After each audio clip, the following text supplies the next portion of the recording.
ఆచి చికెన్ మసాలా. దాన్ని మాటున చేసేటటువంటి కార్యక్రమాలని ప్రశ్నిస్తూనే వైఎస్ఆర్ కాంగ్రెస్ పార్టీ ఉంటుంది.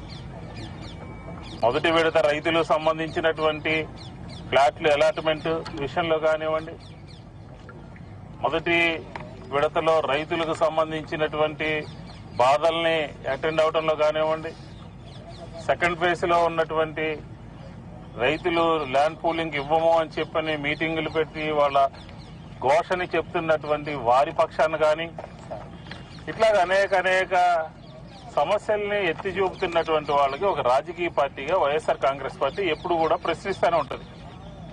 ఆ పక్కనే ఉన్నటువంటి విజయవాడ నగరాన్ని ఓల్డ్ సిటీగా మార్చేశారు. వేల కోట్ల అప్పు తీసుకొచ్చి ఇక్కడ పెడతా ఉన్నారు.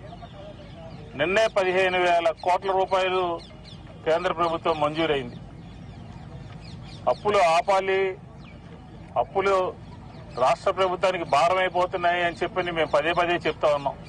ఇప్పుడు యావత్ ప్రపంచము, యావత్ భారతదేశం అంతా కూడా దుబారాన్ని నివారించండి అని చెప్పని మార్గదర్శకాలు ఇష్యూ చేసింది కేంద్ర ప్రభుత్వం కానీ పెద్దలందరూ కూడా. ఎందుకుని మళ్ళీ అప్పు తీసుకుని ఈ రకంగా 64-65 కోట్ల రూపాయలకు సంబంధించినటువంటి బ్రిడ్జిని ఎందుకని డీవేట్ అయ్యారు, ఎందుకని ఈ సంఘటన జరిగింది? ఒక చిన్న బ్రిడ్జి విషయంలోనే ఈ ప్రభుత్వానికి క్లారిటీ లేదు. స్పీడ్ యాక్సెస్ రోడ్డు వచ్చి స్ట్రెయిట్ గా ఎక్కడ కలవాలి, నేషనల్ హైవేలో కలవాలి అని చెప్పారు. 1వ తారీఖు జనవరి 1వ తారీఖులో అప్పటికే పూర్తయిపోతుంది అన్నారు. ఏమైంది? ఎన్ని నెలలు అవుతుంది? ఇక్కడ వేసిన గొంగళి అక్కడే ఉంది. ఈ సంఘటన జరిగిన దాన్ని బట్టి మేము ఏదైతే ముందు నుంచి చెప్తున్నామో ఎస్ఎఫ్టీ 14,000, 15,000, 16,000 అని చెప్తున్నామో దాని మీద రకరకాల వివరణ ఇచ్చారు. కానీ వాస్తవం అది ఒక దోపిడీకి, ఒక అభివృద్ధి ముసుగులో చేసేటటువంటి దోపిడీకి నిదర్శనమే ఈ ప్రాంతంలో జరుగుతున్నటువంటి అభివృద్ధి పేరు మీద జరుగుతున్నటువంటి కార్యక్రమాలు అని చెప్పని క్లియర్ గా చెప్తాను. మీరు చెప్పండి, ఈ రాష్ట్రం అంతా ఒక పక్క పడేసి, పక్కనున్నటువంటి గుంటూరు, విజయవాడ నగరాలను ఒక పక్కన పారేసి, పాత బస్తీల కింద మార్చేసి, ఈ యావత్ ప్రజానీకానికి, ఆంధ్రప్రదేశ్ ప్రజానీకానికి ఇదొక్కటే సమస్య, ఇదొక్కటే ఇబ్బంది లాగా మీరు క్రియేట్ చేసుకుని ప్రజల్ని తప్పుదారి పట్టిస్తా ఉన్నారు. ఇది సరైనటువంటిది కాదు. కాబట్టి ఈ రోజు మేంగా జరిగినటువంటి సంఘటన ప్రశ్నిస్తానికి వచ్చాము. పెద్దలందరూ కూడా ఇంకా మిగతా విషయాలు చెప్పారు. కంపెనీ ఉదయం ఒక మాట మాట్లాడింది, సాయంత్రం ప్రెస్ కాన్ఫరెన్స్ లో ఒక మాట మాట్లాడింది. 2 మాటలు మాట్లాడిన దానికి ప్రభుత్వము సమాధానం చెప్పాలి అని చెప్పని మేము డిమాండ్ చేస్తాము.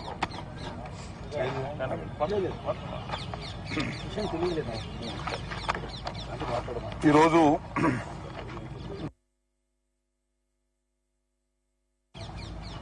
ఒక బృందంగా మేమందరం ఇక్కడికి రావడానికి గల కారణం, సీడ్ యాక్సెస్ రోడ్డు నుంచి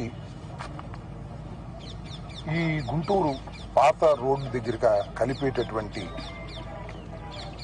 ఒక వంతెన 60 కోట్ల పైచిలుకుతో నిర్మాణం చేయబడినటువంటి వంతెన. అది కూడా బకింగ్హామ్ కెనాల్ మీద సుమారుగా 6 మాసాల క్రితం వర్క్ ప్రారంభించారు. ఇది మధ్యలో వచ్చేటట్టుకి పొరపాటు జరిగి నిర్మాణం కుంగింది. ఆ కుంగినటువంటి నిర్మాణాన్ని పరిశీలించి రాష్ట్ర ప్రజానీకానికి కొన్ని విషయాలు చెప్పాలనే ఉద్దేశంతో మేము ఒక బృందంగా వైఎస్ఆర్ కాంగ్రెస్ పార్టీ తరఫున ఇక్కడ రావటం జరిగింది. బ్రిడ్జిని మేము పరిశీలించాం, పని ఆగిపోయింది. ఆ క్రేన్ పెట్టి అంతకు ముందు నిర్మించినటువంటి కొంత భాగాన్ని తీసి పక్కన పెట్టారు. ఎందుకంటే ఇది డిఫాల్ట్, ఏదో సంథింగ్ రాంగ్. దాన్ని సరిచేసే కార్యక్రమం చేస్తున్నారు. దీనిలో 2-3 విషయాలు ఏంటంటే, సీడ్ యాక్సెస్ రోడ్ అనేది చాలా ప్రధానమైందని చంద్రబాబు నాయుడు గారు పదే చెబుతూ వచ్చారు. నారాయణ గారు ఆయన అధికారంలోకి వచ్చిన తర్వాత, ఈ ప్రభుత్వ పాలన ప్రారంభమైన తర్వాత ఆయన ఏం చెప్పాడంటే, ఈ సీడ్ యాక్సెస్ రోడ్డుని తీసుకువెళ్లి మణిపాల్ దగ్గర హైవేకి కనెక్ట్ చేస్తాం, ఒక పెద్ద ఫ్లైఓవర్ వేసి అని ఆయన చెప్పాడు. తీసుకొచ్చి ఇక్కడ కలుపుతున్నారు. సరే, వాళ్ళ ఉద్దేశం ఏంటో మనకు తెలియదు. అక్కడి నుంచి ఇంకెళ్ళడానికి వీలు లేదు, కొండ అదంతా. ఆ భాగం అంతా కూడా చాలా రద్దీగా ఉండే ఒక కిక్కిరిసిన ప్రదేశానికి తీసుకొచ్చి కలుపుతున్నారు.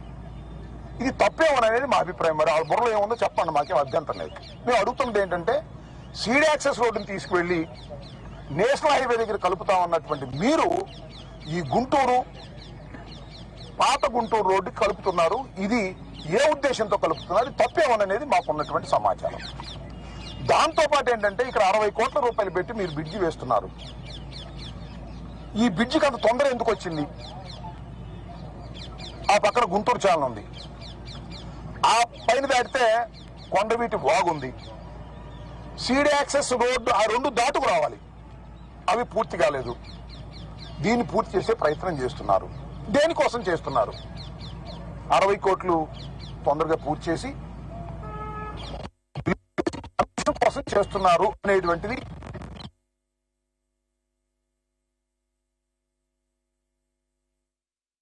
సంఘటన ప్రశ్నిస్తానికి వచ్చాము. పెద్దలందరూ కూడా ఇంకా మిగతా విషయాలు చెప్తారు. కంపెనీ ఉదయం ఒక మాట మాట్లాడింది, సాయంత్రం నిర్మిస్తున్నాం అన్నారు. అది సాయం చెప్తారు. కళ్యాణం చేసే కళ కార్ల గోల్డ్ దగ్గర తెలిసిపోద్దంట. ఆఫ్టర్ ఆల్ బకింగ్హామ్ కెనాల్ మీద 60 కోట్ల రూపాయలతో మీరు నిర్మాణం చేపట్టినటువంటి వంతెన 6 నెలలు చేసినట్టు కుంగింది. ఇంకా మీరు గ్రీన్ ఫీల్డ్ సిటీ ఎలా నిర్మిస్తారో, ఎంత బలంగా నిర్మిస్తారో మాకు అర్థమవుతుంది, ప్రజలకు కూడా అర్థమవుతున్నటువంటి సందర్భం ఇది. దీనిలో అనేక డీవియేషన్ చేశారనేది మాకున్న సమాచారం. ఇప్పుడు ఈ బకింగ్హామ్ కెనాల్ ఉందే, ఇది జల రహదారులకు సంబంధించినటువంటి ప్రాంతం. జల రహదారులకు సంబంధించినటువంటి పెద్ద పెద్ద కాలువల మీద, కెనాల్స్ మీద బకింగ్హామ్ కెనాల్ చాలా ప్రసిద్ధి చెందింది ఆంధ్రప్రదేశ్ లో. దాని మీద ఒక వంతెన నిర్మాణం చేయాలంటే అనేకమైనటువంటి అనుమతులు కావాలి. నాకున్న సమాచారం ప్రకారం నారాయణ గారిని అడుగుతున్నా, చంద్రబాబు నాయుడు గారిని అడుగుతున్నా, వీళ్ళిద్దరు పెద్దగా నోటి మీద పరు, లోకేష్ గారిని కూడా అడుగుతున్నా, ఈ నియోజకవర్గానికి చెందిన లోకేష్ గారిని. అలాంటి పర్మిషన్స్ ఏమైనా తీసుకున్నారా మీరు? నాకున్న సమాచారం subject to the correction, you have not taken any permissions. Permission తీసుకోకుండా ఇస్తారు. ఎందుకు వేయవలసి వచ్చింది అనేది ఇక్కడ ఆలోచించాలి. అంతేకాదు సిడిఓ సెంట్రల్ దానికి సంబంధించినటువంటి పర్మిషన్స్ కూడా తీసుకోవాలా? ఆ పర్మిషన్స్ కూడా తీసుకోవాలా? అడ్డగోలుగా మా ప్రభుత్వం పర్మిషన్స్ ఏం అవసరం లేదు, వేసి పారేస్తాం. సీడ్ యాక్సెస్ రోడ్ ఎక్కడో ఉన్నా కూడా వేసేస్తాం. బకింగ్ కెనాల్ మీద ఈజీగా వేద్దామని మొదలెట్టాం. ఆ రెండింటికి ఇంకా ఎక్విజేషన్ కాలేదు. తొందరగా బిల్లు చేసేద్దాం. వరల్డ్ బ్యాంక్ అప్పిచ్చింది, తొందరగా బిల్లు చేసేసి కాంట్రాక్టర్కి ఇచ్చేసి దానిలో కమిషన్ తీసేసుకున్నాం అనేటువంటి లోకేష్ గారి తాపత్రయం తప్ప ఎందుకు ఇంత తొందర వచ్చిందని నేను అడుగుతా ఉన్నా. జనవరిలో మీరు ఇస్తా ఉన్నారు, జనవరి పోయింది, ఆలస్యం అయిపోయింది కదా, ఎందుకు చేస్తున్నారు? దీనికి రాష్ట్ర ప్రభుత్వం ప్రజలకు సమాధానం చెప్పాలి. ఇది చాలా దుర్మార్గమైనటువంటి చర్య. ప్రజల యొక్క ధనాన్ని, అప్పు చేసిన ధనాన్ని ఈ విధంగా కుంగిపోయే బ్రిడ్జీలకు పెట్టి మీరు తూతు మంత్రం చేసి తొందరగా బిల్లులు చేసుకోవాలని తాపత్రయపడుతున్నారు. ఇది సరైనటువంటి విధానం కాదు అనేది మేము చెప్పదలుచుకున్నాం. ఎక్కడ చెప్పదలుచుకున్నాం? కుంగిపోయిన బ్రిడ్జి దగ్గరికి వచ్చి పరిశీలించి కుంగిపోయినటువంటి పోట్లని చూసి మీ ముందు చెప్తున్నాం. మేము దీనిలో ఏమి తప్పు చేయాలనే ఉద్దేశం కాదు, లేదు బురద జలాలనే ఉద్దేశం అంతకంటే కూడా కాదు. బురద జలాల్సిన అవసరం ఏంటి? అమరావతి అంతా బురదే కదా. ఏందండి మీరు అమరావతిలో రైతులు తప్పో రైటో భూములు ఇచ్చారు, వాళ్ళు ప్లాట్లు ఇచ్చారు, ఒకళ్ళు ఇచ్చారు. ఎక్కడున్నాయి? చెరువుల్లో ఉన్నాయి ప్లాట్లు. కానీ అశ్విని దత్తుకి, ఆనజ్యోతి రాధాకృష్ణకి, లేకపోతే మీకు బాగా సంబంధం ఉన్న బంధువులకు మాత్రం బ్రహ్మాండమైన చోటు ఇచ్చేస్తారు. మంచి ప్రైమ్ ప్లేస్ లో అమ్ముకుని వెళ్ళిపోవడానికి వీలుగా మీరు అక్కడ ఇస్తున్నారు. ధర్మమేనా? ఆ చంద్రబాబు నాయుడు ఇల్లు కడుతున్నారంటే ఎక్కడ నేను చూడాల. ఆ చంద్రబాబు నాయుడు గారు కట్టే ఇంటి ముందు ప్లాట్లు ఇచ్చారంట. ఎప్పుడో పాపం మన చంద్రబాబు నాయుడు ఇల్లు కట్టుకోవాలనుకున్నాడు కదా, ఆ ప్లాట్లన్నీ క్యాన్సిల్ చేశారు.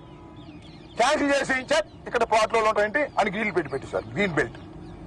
ఏమిటి అన్యాయం నాకు అర్థం కాలేదు. ఇన్ని అవకతవకలు చేస్తున్నారు, ఇన్ని తప్పులు చేస్తున్నారు. అవన్నీ కనపడకపోవచ్చు, ఇక్కడ కనపడుతుంది, రోడ్డు పక్కన కనపడుతుంది. విజయవాడ గుంటూరు వెళ్లే పాత రోడ్డు పక్కనే బకింగ్హామ్ కెనాల్ మీద 60 కోట్లు పెట్టి మీరు 6 నెలల క్రితం ప్రారంభించినటువంటి నిర్మాణం టబామని కొంగింది. దీనికి సమాధానం చెప్పండి. చెప్తారు నిర్మాణం అన్ని మామూలు లేండి అని. ఎట్ట మామూలు అవుతుంది నాకు అర్థం కాలేదు. ప్లాన్ ఉంటే, పర్మిషన్లు ఉంటే, గ్యాప్ ఉంటే, ఇంకోటి అసలు పూడ్చారు. కొంత చూసారా మీరు? ఇటు అయిపోయింది. బకింగ్హామ్ కెనాల్ పూడ్చారు. పూడ్చకూడదు బకింగ్హామ్ కెనాల్ని. పూడ్చి ఆ మొత్తం అక్కడ సొందెల్లే పెట్టి అక్కడ పెట్టారు. ఇటో పిల్లలు అటో పిల్లలు. గ్యాప్ ఎక్కువైపోయింది. గ్యాప్ ఎక్కువైపోయి కూలింది. ఇంతే. Simple knowledge. ఇలా మీరు బాధ్యత లేకోకుండా డబ్బు చేసుకోవడం కోసమే ఇలాంటి కార్యక్రమాలు మీరు చేస్తున్నారు. ఇవాళ అన్ని అంతే. ఇందాక చెప్పారు మా పెద్దలు, 14,000 స్క్వేర్ ఫీట్ కి 16,000. అమెరికాలో కూడా లేదంట పెద్ద పెద్ద కన్స్ట్రక్షన్స్. మనకేంటి? మనకున్నాయి మరి. బెంగళూరులో లేదు, హైదరాబాద్లో లేదు, మెడ్రాసులో లేదు. అన్ని 4,000, 5,000, 6,000 స్క్వేర్ ఫీట్ 6,000 అమ్ముతున్నారు. 14,000 పెట్టి స్క్వేర్ ఫీట్ మీరు కడుతున్నారు. 16,000 అంటే ఎంత దోచుకుంటున్నారా మీరు? ఈ దోచుకునే కార్యక్రమాలే కదా ఇలా కూలిపోయేది. ఈ కార్యక్రమాలు మీరు ఆపండి. మీరు అసలు నేను చెప్తున్నాగా రాసుకోండి. మీరు అసలు ఈ బ్రిడ్జి కుంగిపోయినట్టే అమరావతి కూడా కుంగిపోయింది. వర్షం అయితే వెళ్దు, వాటర్ వెళ్దు. అసలు అమరావతిని మీరు నిర్మించలేరు. సాధ్యం కాదు. మీకు ఇచ్చిన 5 సంవత్సరాల్లో మీరు చేసేదంతా ఏంటి? అప్పు తీసుకురావడం, ఖర్చు పెట్టడం, కమిషన్ తీసుకోవడం, సూట్ కేసులో పెట్టుకోవడం, హైదరాబాద్ తీసుకెళ్ళటం, అక్కడ దాచుకోవటం. బాబు కొడుకులు ఇద్దరు ఇదే పని. అమరావతిని ఒక దోచుకునే కేంద్రంగా చేస్తున్నారు. దానికి మంచి గూళికలు వేస్తున్నారు. ఏమని? అమరావతి దేవతల రాజధాని. అమరావతి అక్కడెక్కడో ఉంది, ఇక్కడ లేదు. అక్కడెక్కడో ఉంది. కృష్ణానది ఒడిని అటు వెళ్ళాలి, ఇటు కాదు. అక్కడ ఉంది అమరావతి. దేవతల రాజధాని, గ్రీన్ ఫీల్డ్ సిటీ, పెద్ద పెద్ద రోడ్లు. వర్షం వస్తే మాత్రం తోడిపోయాలి. కృష్ణానదిలో తోడిపోయాలి. వరద వస్తే కృష్ణానదిలో రావు. వరద వస్తే ఇక్కడికి వస్తే కొండవీటి భాగం నుంచి అవి తోడిపోయాలి. ఇంజిన్లు పెట్టాలి. ఏమిటి కర్మ? నాకు అర్థం కాలేదు. అందుకే చెప్పాం, అందుకే చెబుతున్నాం, అందుకే చెప్పారు జగన్మోహన్ రెడ్డి గారు మావిగా ఉందని. ఎందుకు మావిగా ఉంటే అది బెటర్ అంటే నేను బెటనండి, ఆల్రెడీ కమిట్ అయిపోయాను, దోచుకుంటాం అనేటువంటి పద్ధతుల్లో ఉన్నారు. అన్నిటికీ సర్వరోగ నివారిణి, రాష్ట్ర ప్రగతికి పైసా ఖర్చు లేకోకుండా బందర్ నుంచి గుంటూరు వరకు మావిగం తప్ప మరొక మార్గం లేదు. పేరు బాగోలేదు, ఏదో తేడాగా ఉంది. జగన్మోహన్ రెడ్డి గారి పెట్టాడు, మార్చుకోండి, కొత్త పేరు పెట్టుకోండి, మాకేం అభ్యంతరం లేదు. కానీ ఇది దుర్మార్గం, అన్యాయం, డబ్బులు కాజేసేటటువంటి కార్యక్రమం తప్ప ఇది ప్రజలకు పనికొచ్చేటటువంటి రాజధాని కానే కాదు. ఇది పూర్తి కాని ప్రజలకు పనికిరాని రాజధాని అమరావతి. అమరావతి అసలు ఇక్కడ లేదు, అక్కడెక్కడో ఉంది. ఇది చూసుకోమని కూడా ఈ సందర్భంగా చెబుతూ, ఇప్పటికైనా ఈ బ్రిడ్జి వ్యవహారంలో తప్పు చేసి ఉంటే అన్ని పర్మిషన్లు తీసుకుని మాత్రమే చేయండి. ప్రజలకు చెప్పండి పర్మిషన్. నేను అభియోగం పెట్టా మీకు పర్మిషన్స్ లేవని. సెంట్రల్ డిజైన్ ఆర్గనైజేషన్స్ పర్మిషన్స్ లేవు. జవహర్లాల్ కాలువకు సంబంధించి దానికి పర్మిషన్ లేవు. ఈ పర్మిషన్ అన్ని ఉంటే నారాయణ చూపించు, లోకేష్ చూపించి. ఎందుకంటే నారాయణ గారు సీడీ యాక్సెస్ ఈ మొత్తానికి ఆయన అధిపతి. మరి ఈయనేమో మంగళగిరి పెద్ద మనిషి. ఆయనే ఓసారి ఓడిపోయి ఇంకోసారి గెలిచి మళ్ళీ ఓడిపోవడానికి సిద్ధంగా ఉన్నటువంటి పెద్ద మనిషి. సమాధానం చెప్పమని ప్రజాస్వామ్య పద్ధతుల్లో మేము అడుగుతున్నాం. సమాధానం చెప్పకపోతే మీరు తప్పు చేసిన వారు అవుతారనే విషయాన్ని కూడా గుర్తుపెట్టుకోమని ఈ సందర్భంగా చెప్పదలుచుకున్నాం. ఓకే.